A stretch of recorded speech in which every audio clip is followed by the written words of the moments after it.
চুক্তি না হলে আমেরিকা ইরানের ওপর হামলার নেতৃত্ব দেবে, ট্রাম্পের হুঁশিয়ারি। টাইম ম্যাগাজিনের সাথে এক দীর্ঘ সাক্ষাৎকারে মধ্যপ্রাচ্যে বড় ধরনের সংঘাতের আশঙ্কা নিয়ে কথা বলেছেন মার্কিন প্রেসিডেন্ট ডোনাল্ড ট্রাম্প। সাক্ষাৎকারে তিনি বলেছেন, যদি তার আলোচকরা তেহরানের সাথে কোনো চুক্তিতে পৌঁছাতে না পারেন, তাহলে আমেরিকা ইরানের পারমাণবিক স্থাপনায় হামলার নেতৃত্ব দিতে পারে।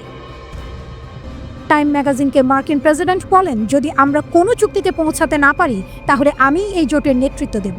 ট্রাম্প আরও জানান, তিনি মনে করেন ইরানের পারমাণবিক কর্মসূচিতে হামলা চালানো হলে ইসরায়েলের প্রধানমন্ত্রী বেনিয়ামিন নেতানিয়াহুকে মধ্যপ্রাচ্যে আরও বড় সংঘাতের সম্মুখীন হতে পারে। তবে তিনি স্পষ্ট করে দেন যে এতে যুক্তরাষ্ট্রকে টেনে আনা হবে না, বরং হামলার নেতৃত্বে যুক্তরাষ্ট্র নিজের থেকেই অংশ নেবে। তিনি বলেন, আপনি জিজ্ঞাসা করেছিলেন যে তিনি কি আমাকে টেনে আনবেন, যেমন আমি অনিচ্ছাকৃতভাবে ঢুকে পড়ি।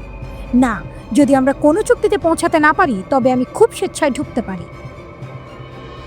তবে ট্রাম্প তার আত্মবিশ্বাসও প্রকাশ করেন। তিনি টাইম ম্যাগাজিনকে বলেন, তিনি বিশ্বাস করেন যে তিনি ইরানের সাথে একটি চুক্তি করতে পারবেন। ট্রাম্প বলেন, আমি মনে করি আমরা ইরানের সাথে একটি চুক্তি করতে যাচ্ছি, অন্য কেউ তা করতে পারে না। সাক্ষাৎকারের আরও একটি অংশে ট্রাম্প গাজার বেসামরিক হতাহতের সংখ্যা বৃদ্ধি পাওয়ার জন্য আগের প্রশাসনের ইরান নীতিকে দায়ী করেন। তিনি বলেন, ট্রাম্পের অধীনে ইরান ভেঙে পড়েছিল, তারা হামাসকে বলেছিল আমরা কোনো অর্থ দিচ্ছি না। ট্রাম্প আরও বলেন, আমি বাইডেন প্রশাসনকে দোষ দিচ্ছি, কারণ তারা চুক্তি না করেই ইরানকে আবার খেলায় ফিরে আসতে দিয়েছিল। তিনি অভিযোগ করেন, বাইডেন এসেছিলেন এবং তিনি সমস্ত নিষেধাজ্ঞা তুলে নিয়েছিলেন। তিনি চীন এবং অন্য সকলকে সমস্ত তেল কিনতে দিয়েছিলেন। ইরান 4 বছরের মধ্যে $300 বিলিয়ন অর্থায়ন করেছিল। তারা আবার সন্ত্রাসবাদে অর্থায়ন শুরু করেছিল, যার মধ্যে হামাসও ছিল। তবে আমার অধীনে ইরানের কোনো অর্থ ছিল না। ইরানের পার্লামেন্টের জাতীয় নিরাপত্তা বিষয়ক কমিশনের সদস্য আলাউদ্দিন বোরুজের্দির বলেছিলেন, ইরানের সর্বোচ্চ নেতা যে রেড লাইন নির্ধারণ করে দিয়েছেন তা হচ্ছে আলোচনার ভিত্তি। তিনি আরও বলেন, আমরা পরমাণু বোমা তৈরি করব না। আমেরিকা যেমন এ ধরনের গ্যারান্টি চায়, তেমনি আমরাও এই গ্যারান্টি চাই যে নিষেধাজ্ঞাগুলো প্রত্যাহার করা হবে, যার ফলে ইরানের অর্থনীতির জন্য একটি ভালো পরিবেশ তৈরি হবে। ইরানের পারমাণবিক কর্মসূচি কি এবং আমেরিকা কি চায়? রিপোর্ট বিবিসির। 2018 সালে আমেরিকার প্রেসিডেন্ট ডোনাল্ড ট্রাম্প ইরান ও বিশ্ব শক্তিগুলোর মধ্যে করা আগের পারমাণবিক চুক্তি থেকে আমেরিকাকে সরিয়ে নেন। আবারও ইরানের ওপর কঠোর অর্থনৈতিক নিষেধাজ্ঞা আরোপ করেন। এতে ইরান খুবই রাগান্বিত হয়। যদি নতুন আলোচনা ব্যর্থ হয়, তাহলে সামরিক ব্যবস্থা নেওয়ার হুমকি দিয়েছেন ট্রাম্প। ইরানকে কেন পারমাণবিক অস্ত্র ব্যবহার করতে দেওয়া হচ্ছে না? ইরান বলছে তাদের পারমাণবিক কর্মসূচি শুধুই শান্তিপূর্ণ কাজে ব্যবহারের জন্য। তারা জোর দিয়ে বলছে তারা পারমাণবিক বোমা বানানোর চেষ্টা করছে না। কিন্তু অনেক দেশ এবং বিশ্বব্যাপী পারমাণবিক কর্মসূচির নজরদারি করে এমন সংস্থা যেমন আন্তর্জাতিক আণবিক শক্তি সংস্থা IAEA এই কথা বিশ্বাস করছে না। 2002 সালে জানা যায় ইরানের কিছু গোপন পারমাণবিক স্থাপনা আছে। তখন থেকে সন্দেহ শুরু হয় ইরান আসলে কি করতে চাইছে। পশ্চিমাদের অভিযোগ, ইরান পারমাণবিক অস্ত্র বিস্তার রোধ চুক্তি NPT লঙ্ঘন করেছে। এই চুক্তিতে ইরান সহ প্রায় সব দেশ স্বাক্ষর করেছে। এই চুক্তি অনুযায়ী দেশগুলো চিকিৎসা, কৃষি এবং বিদ্যুৎ উৎপাদনের মতো শান্তিপূর্ণ কাজে পারমাণবিক প্রযুক্তি ব্যবহার করতে পারবে, কিন্তু পারমাণবিক অস্ত্র বানাতে পারবে না। ইরানের পারমাণবিক কর্মসূচি কতটা এগিয়েছে? যখন যুক্তরাষ্ট্র 2018 সালে JCPOA joint comprehensive plan of action থেকে বেরিয়ে যায়, তখন ইরান তার প্রতিশোধ হিসেবে চুক্তির অনেক গুরুত্বপূর্ণ নিয়ম ভঙ্গ করে। তারা ইউরেনিয়াম সমৃদ্ধ করতে হাজার হাজার উন্নত মানের সেন্ট্রিফিউজ বসিয়েছে, যা JCPOA অনুযায়ী নিষিদ্ধ ছিল। পারমাণবিক বোমা বানাতে ইউরেনিয়ামকে 90% পর্যন্ত বিশুদ্ধ করতে হয়। JCPOA অনুযায়ী ইরান কেবলমাত্র 300 কেজি ইউরেনিয়াম রাখতে পারত, যার বিশুদ্ধতা এমন মাত্রায় হতো যে তা কেবল শান্তিপূর্ণ গবেষণা ও বিদ্যুৎ উৎপাদনে ব্যবহৃত হতে পারত, বোমা বানাতে নয়। কিন্তু 2025 সালের মার্চে IAEA জানায় ইরানের কাছে 275 কেজি ইউরেনিয়াম আছে, যা 60% বিশুদ্ধতায় সমৃদ্ধ করা হয়েছে।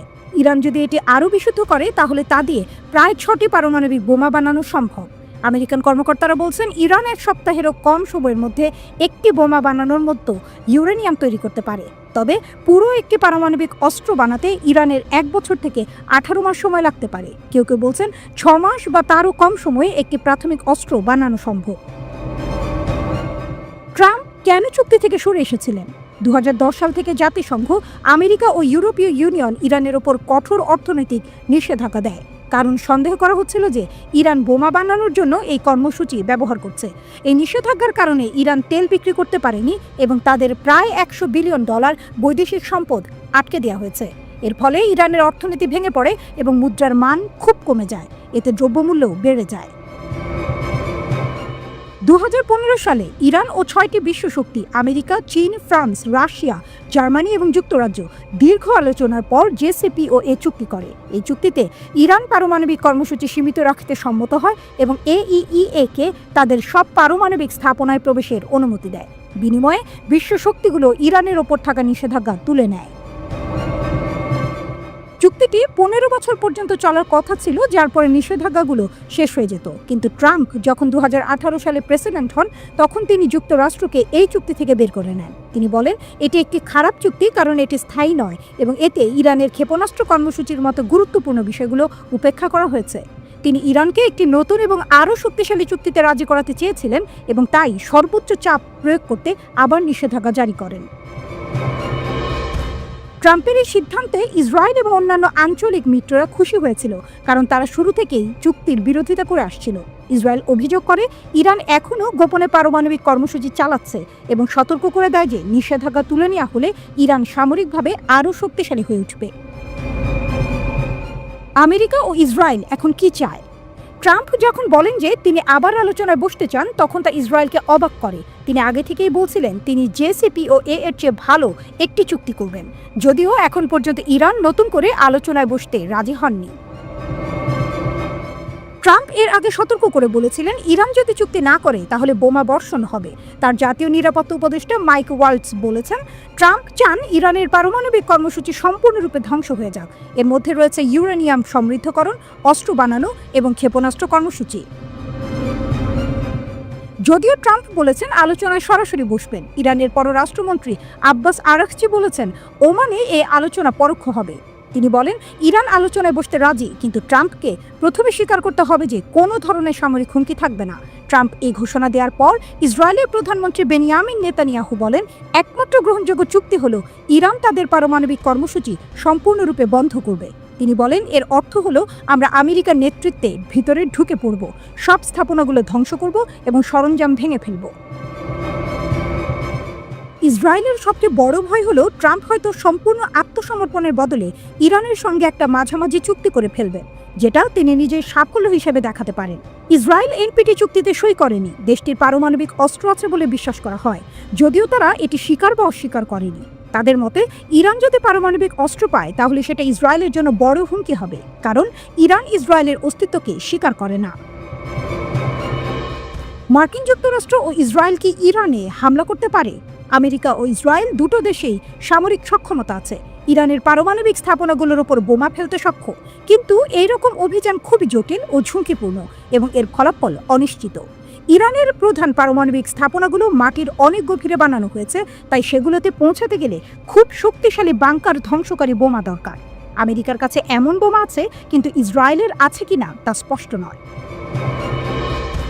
ইরান অবশ্যই পাল্টা প্রতিক্রিয়া জানাবে, এতে আমেরিকার ঘাঁটি কিংবা ইসরায়েলি ক্ষেপণাস্ত্র ছোড়া হতে পারে। এই ধরনের হামলার জন্য আমেরিকাকে উপসাগর অঞ্চলে থাকা ঘাঁটি ও বিমানবাহী জাহাজ ব্যবহার করতে হতে পারে।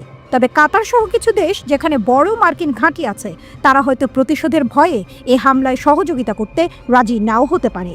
আবার ছকে ঘুঁটে পড়ে নতুনভাবে এ যেন এক কূটনৈতিক ভূমিকম্প। 21 এপ্রিল 2025 ভ্লাদিমির পুতিন একটি কলম তুলে ধরলেন, আর ঠিক সেই মুহূর্তেই পাল্টে গেল বিশ্বশক্তির হিসাব। ট্রাম্প হতবাক, নেতানিয়াহু নিঃশব্দ, আর ইরান যেন গর্বের হাসি লুকোতে পারছে না। পুতিনের সেই কলমের আঁচড়ে জন্ম নিল এক ঐতিহাসিক 20 বছরের কৌশলগত অংশীদারিত্ব। রাশিয়া ও ইরান এখন আর শুধু প্রতিবেশী নয়, তারা এখন আনুষ্ঠানিকভাবে মিত্র। এই চুক্তি শুধু একটি কাগজ নয়, এটি হলো শক্তির ঘোষণা, প্রতিরোধের কাব্য, প্রভাব বিস্তারের এক বিশাল পদক্ষেপ। চুক্তিটি প্রথমে জানুয়ারিতে স্বাক্ষরিত হয়, কিন্তু 21 এপ্রিল পুতিন যখন এটি আইনে পরিণত করলেন, তখন তা হয়ে উঠল এক জ্বলন্ত বার্তা। ওয়াশিংটন শোনো, তেল আবিব প্রস্তুত হও। এ চুক্তির ভাষা শান্ত, কিন্তু এর প্রভাব ঝড় তুলছে। তেহরান ও মস্কো সিদ্ধান্ত নিয়েছে অর্থনীতি থেকে সামরিক কৌশল সব খাত একে অপরের হাত ধরে হাঁটবে। তারা জানে শত্রু এক, হুমকি এক, প্রতিরোধ এক। তবে লক্ষণীয়, এই চুক্তিতে নেই কোনো পারস্পরিক প্রতিরক্ষা ধারা। ইরান আক্রমণের শিকার হলে রাশিয়া বাধ্য নয় তাকে বাঁচাতে, কিন্তু তার মানে কি সম্পর্ক দুর্বল? মোটেও না। এর মধ্যে রয়েছে এমন কিছু ব্যবস্থাপনা যা ভবিষ্যতের যুদ্ধ কৌশল পাল্টে দিতে পারে।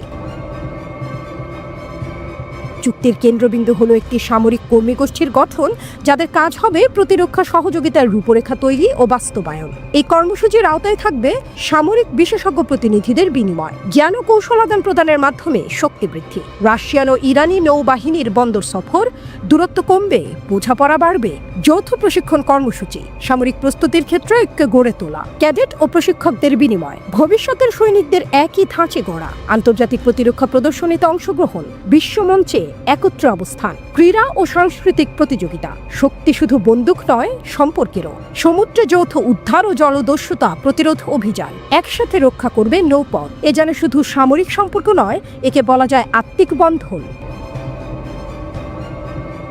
রাশিয়া ও ইরান একসঙ্গে একটি নতুন পথ গড়ে তুলছে, যেখানে পশ্চিমা প্রভাব রোধ করা সম্ভব। এখানেই রয়েছে টুইস্ট। চুক্তিটি সেনা জোট না হলেও এটি এতটাই গভীর যে অনেকেই একে অঘোষিত জোট বলে মানছে। বিশেষত যখন আমেরিকা ও ইরানের মধ্যে পারস্পরিক উত্তেজনা তুঙ্গে, এই চুক্তি যেন ইঙ্গিত দেয় তেহরান একা নয়। ইরান ও রাশিয়া দুই দেশই পশ্চিমা নিষেধাজ্ঞার শিকার, কিন্তু তারা মাথা নিচু করেনি, বরং নিষেধাজ্ঞার পাথর দিয়েই তারা গড়ে তুলেছে প্রতিরোধের প্রাসাদ। তাদের এই একতা যেন বলে, আমরা এখন আর প্রতিক্রিয়া দিই না, আমরা নেতৃত্ব দিই।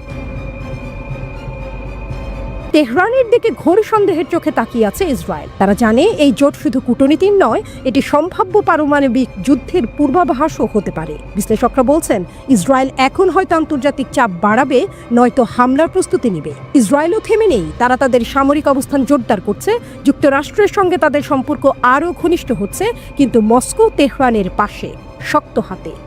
এখানে আরও একটি মোচড় আছে। চীন, উত্তর কোরিয়া, রাশিয়া ও ইরান, এই চতুর্মুখী জোট যেন এক নতুন শক্তির মেরু তৈরি করছে। তারা সম্মিলিতভাবে যুদ্ধ করছে নিষেধাজ্ঞার বিরুদ্ধে, নেতৃত্ব দিচ্ছে সামরিক সহযোগিতার মঞ্চে। তারা পশ্চিমের চোখে বিচ্ছিন্ন হলেও বাস্তবে তারা একত্র। তারা জানে ক্ষমতার খেলায় কৌশলী চাবিকাঠি, আর সেই কৌশলের কেন্দ্রে এখন ইরান, রাশিয়া এবং তাদের অটুট সমঝোতা।